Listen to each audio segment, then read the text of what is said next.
The B-52 is one of the world's biggest airplanes, a mainstay of our heavy bomber force in Southeast Asia.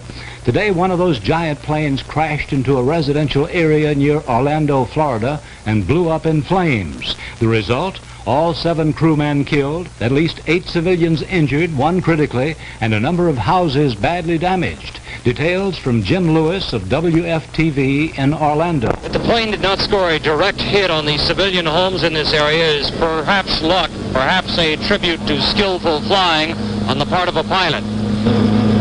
Seconds after the pilot reported his onboard emergency, witnesses saw the mammoth bomber, its engine in flames, fly in low out of a bank of clouds. Suddenly, it seemed to them, the plane nosedived to Earth. The crash spread wreckage, flaming debris, and burning jet fuel over a wide area. More than half a dozen homes were set afire. 4 were gutted. But despite the injuries to 8 residents, there were, miraculously, no civilian deaths. Donald Spar was sitting in his living room when he heard the engines of the B-52 a bit louder than usual.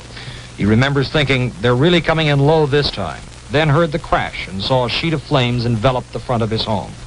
I immediately moved out of the sliding doors at the rear of my house and went to the rear of my property. When I was there, the people next door, a mother, 2 girls, and a boy were trapped in the back of their yard. A neighbor jumped the fence, and the 2 of us broke down the back of the fence in order to get them out. The little girl was hurt.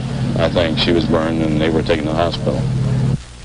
According to the Air Force, there were no nuclear weapons aboard the B-52. Of the injured civilians, most were children. One, 10-year-old Anthony Ellington, was rushed by the Air Force to the Brooke Hospital Burn Center in San Antonio. Jim Lewis, WFTV News, Orlando, Florida.